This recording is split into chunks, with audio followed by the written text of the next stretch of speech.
our dear mother and all the church leadership, the Deputy President of the Republic of Kenya, Dorcas Gachagua, and all the county leadership, na wale wote ambao wamekuja kusoma na sisi katika kanisa ya PEFA. Bwana asifiwe. Wale hawanijui na nafikiri mnanijua vizuri sana, na naona Gen Zs mko hapa. Occupy permanently. Pigieni watoto wetu makofi.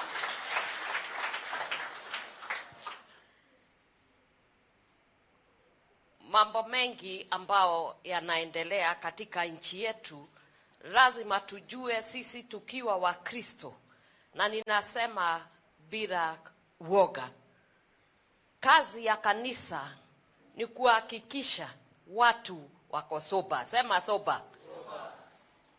Na hiyo kazi ambayo tulianza, ningeomba nyinyi kama Gen Zs, millennials na wale wote na sisi wote tuone tumeendelea vile tulikuwa tunaendelea, ndio tuweze kuwapatia na kazi na ajira ambazo zitawasaidia, kwa sababu watu wakiwa walevi katika nchi haiwezi endelea, uchumi huwezi endelea. Na atumia mwekuo maundu maya atumia no tuhote kumarora wega, tiguo? Ciana ici ni citu, ithe tutiaragia nacio, tutiraretie nacio, nao maratuigua, na githe athuri matire kuo maithe. Thiini wa thirikari yakitwo ni nyina na mwana na ciana icio, kanitha na matura. And that is why we are saying it is very important that you emphasize in being local and making sure that where you are making sure there is law and order that is kept. There is no law and order that can be kept if people are drunk and disorderly. We have seen many of our children, young men, who are in prison today for defilement, and they are there for many years. Kuna watoto wetu ambao mmeona nikienda hivyo, tukienda wale tumekuwa tukichangia kuona wametoka kwa mitaa na tumewapeleka rehabilitation, and wengi. Na niseme kama vile nchi imesema hawataki second lady yawe na budget, na ni sawa, lakini kazi ya wavulana sitawacha.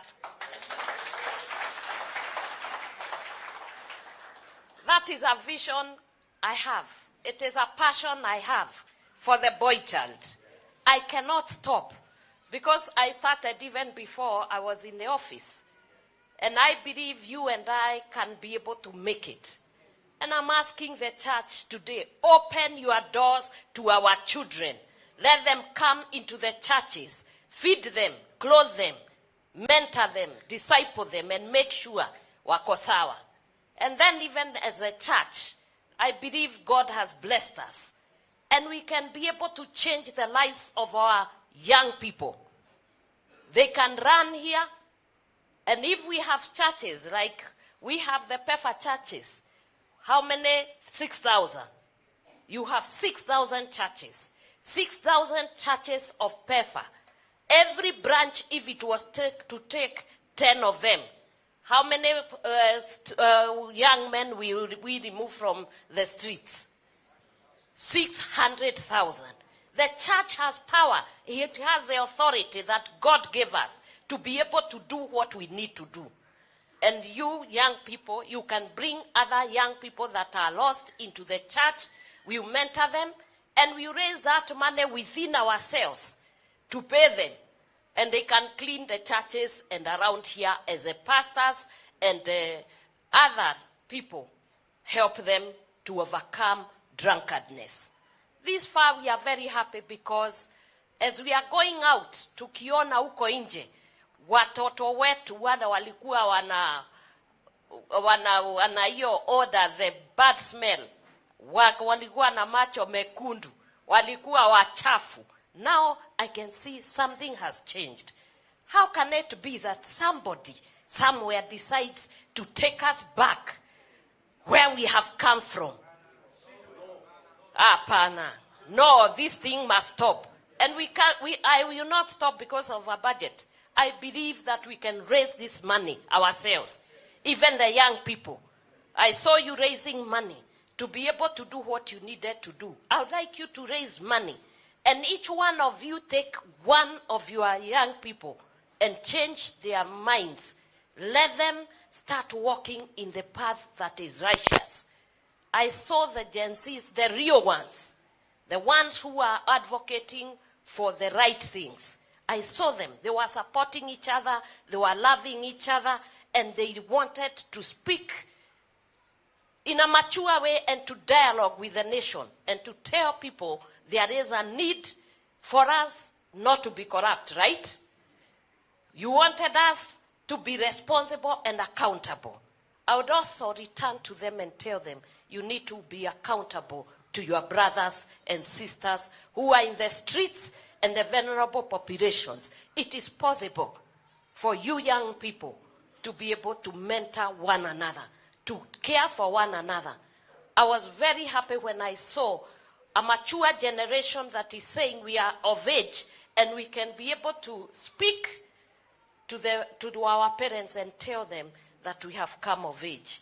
And nasema mimi, I'm very happy.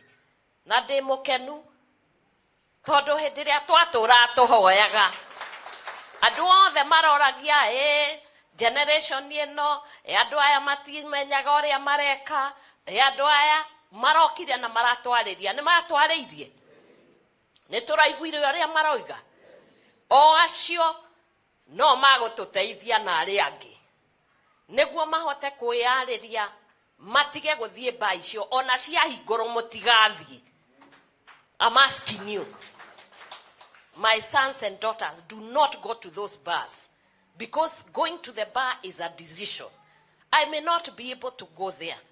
And the few people we have talked to, na arĩa makoretwo na magĩtĩkĩra twoka twathiĩ medical camps gũkũ gwitũ na Kenya yothe, we have been able to do rehabilitation inpatient. You are 1,200 and they are back with you. In the community rehabilitation, we have been able to do 4,500. And these are decisions the young men and women are making to become people that can be productive. There is no country that can continue